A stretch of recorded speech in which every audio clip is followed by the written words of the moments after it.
were a complete sentence, and that sentence was delivered in Greek. At least that's what she tells me. Now, I wasn't there at the time. I was thousands of miles away. But when we did meet, we were in law school. And you may have heard law students sometimes play a game to amuse themselves in class. And the full name I would not say in church, but let's just say it's a variant of bingo. And in the bingo squares are the names of those classmates who talk the most in class. I'm not saying that Sarah talked a lot in class, but it was rumored that she was the center square.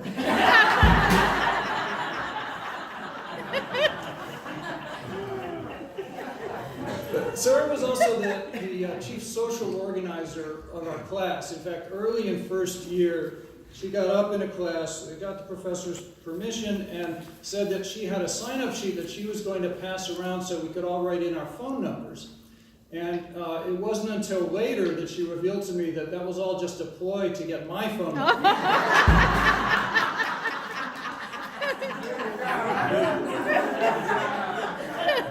She's admitting that this is true. It was not long after that she first proposed to me. Oh, Sarah. It was about 4 years later when I said yes. By that time, we were living in Washington, D.C., and Sarah was an up-and-coming young advocate for consumers on health care. And she was a tough advocate. She was not having any Hillary care.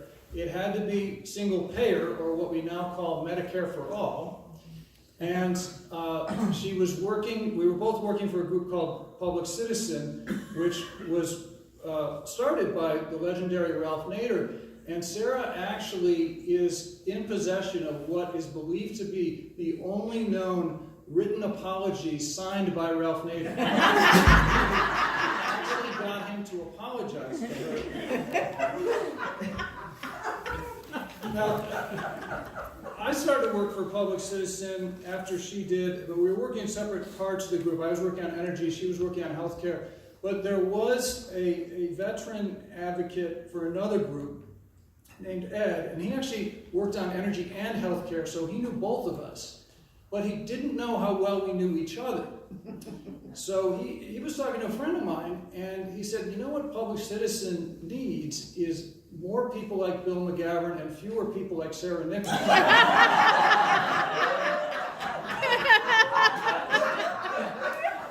friend said, Ed, there's something you need to know. I wasn't going to tell that story, but Sarah basically asked me to.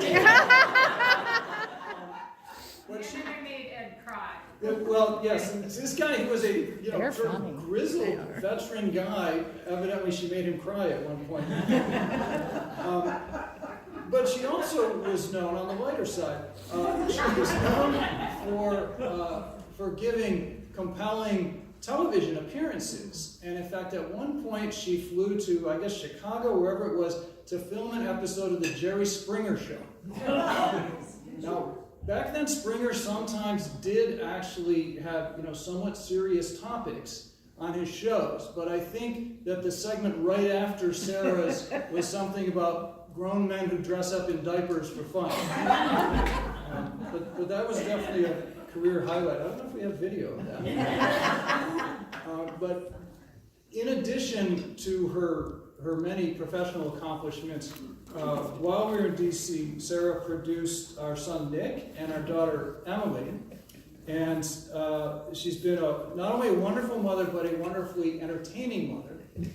We, of course, moved to California, moved into Southside Park co-housing, and at one point, of course, we organized in a very co-housing way a carpool for the various kids to be dropped off at their schools. But Sarah didn't just drive the carpool, she put on a show in the carpool. It was called The Morning Show.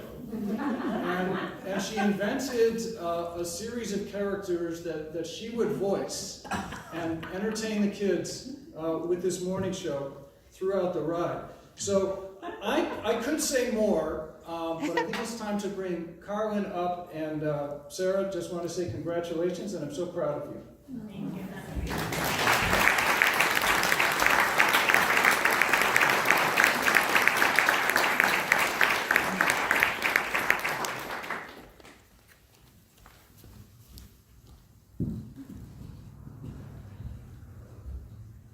Hi. Well, you're tall. My name is Carlin Ruth, and it is an absolute honor and pleasure and privilege to be here witnessing for Sarah. Sarah's kind of a big deal. Yeah. And so the journey that she and I have been on together, so we've been walking a spiritual path together for 15 years. We were both 12 when we started. And I had been on this path for a little while, and I remember the first time that I met Sarah, and it was one of those things where I'm not supposed to think this or say this, but I thought, gosh, I hope she wants to walk with me, because she was just so flippin' cool. And so we were both just so willing and open to do the things that you do on a spiritual walk. We just, and a lot, probably all know what that feels like. Your butt is dragging on the ground, and you just are ready to go. You're ready to go. You're ready to walk. You're ready to listen. You're ready to try and to do. And so what I have witnessed in the time that Sarah and I have been walking together are three things that I kind of know and I've seen. And the first one is acceptance. Sarah has accepted a calling, which requires a great deal of responsibility, and as Spider-Man tells us, with a great deal of responsibility comes power. Anyway, you know what I mean. But Spider-Man's wrong. Because of the great deal of responsibility comes a great need for humility. Mm-hmm. And the humility to be not a big deal, but to be a partner in a walk. That requires a lot of honesty and courage and willingness. And I've seen Sarah become a channel for something that is so desperately needed in the world, and she's so good at it. And that is to be a channel of peace. While at the same time letting others find their own path, either peacefully or not peacefully, which is hard to do when you know which direction they should go. That way. And to be peaceful in that is challenging. And to make footprints for others to follow and not really look to see if they're following, but to just keep walking. The other thing that I have seen Sarah express and that I have witnessed is courage. The courage to change, for sure.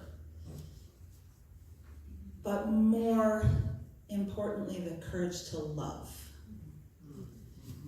And to love herself in a way that allows other people to love themselves. She's looked fearlessly at herself, at her work, at the powerful gifts that she's been given, that Bill talked about, and that we see. She's like rocking and rolling, dancing up here, right? She dances through life, our friend Sarah, yeah? She dances, yeah. She's done many hours of scholarship and a lot of sacrifice, and I know her family has gone through that as well, to become one who welcomes home people who are homeless, who are searching, who are broken, who are hopeful, who are joyful, and who are hopeless, and to find a place for all of those people. And thirdly and finally, Sarah exhibits the wisdom to know that her gifts and her walk and her dance are a gift to everyone who knows her.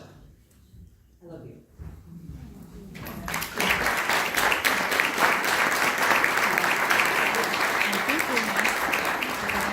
And I am introducing someone who has an awesome name and I've forgotten, but you're gorgeous.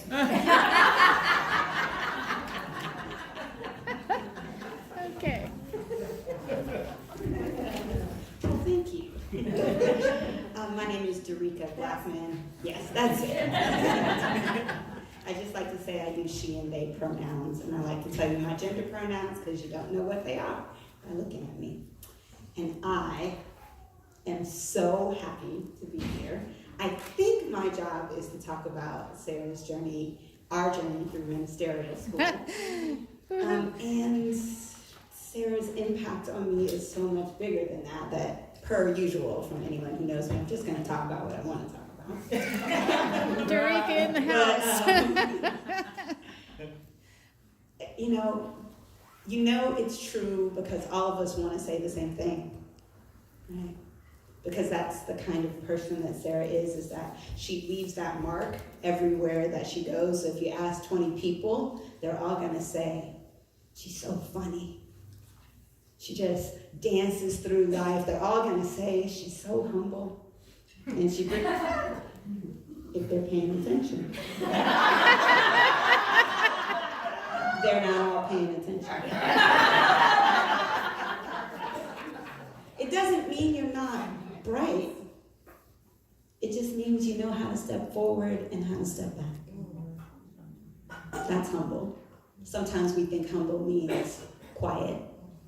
We think humble means shirking inward. Humble, my favorite book is The Tao of Leadership, and it says the leader is not the one who's standing in the front of the room. The leader is the one who knows what's happening. Your humility is that you pay attention to what's going on around you. You pay attention to how people are feeling. You pay attention to me. And everyone thinks I get a lot of attention, but she pays attention to who I am. So the first story, I love stories, the first story that connected me to Sarah, I brought my phone because I talk a lot. What's the thing? You don't give a minister a microphone.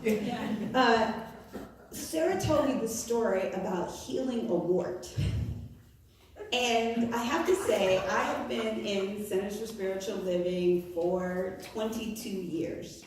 And I don't know anyone who tests their faith as much as Sarah, who says, if I'm going to practice this stuff, it ought to have results. And that is what it's all about. That's why it's a science of mine. Yeah. And her faith in that has impressed me and pressed me forward so many times. So that's the first thing that I just kind of filed under Sarah. And I remember thinking, well, now that is who I want to have pray for me. Yeah. Someone who is willing to say some results gotta happen when you pray. The second story that several folks who were here in ministerial school and teaching us when we went to school is about a hard time that we had in our ministerial school around issues of race. And I teach allyship all over the world. I just got back from Ireland and Singapore. And the thing we all realize as we become allies to people who are different than us is that we make mistakes. And so many of us are so afraid to make a mistake and to hurt someone else who's different. But if you're not hurting people and making mistakes, you're not really being brave and trying to make those connections. And Sarah is brave.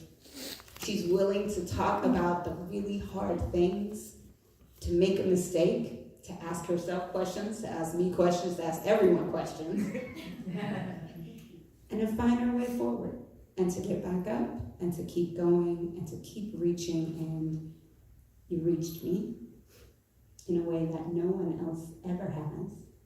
And I know you have that long, long history of your family and service and Panthers and Cesar Chavez, but a lot of people have that. They do. A lot of people were there and they kind of lost hope. We lose a lot of hope in this world. I've never known Sarah to lose hope that we can actually live oneness across our differences. I believe a lot more than I ever would because I know you.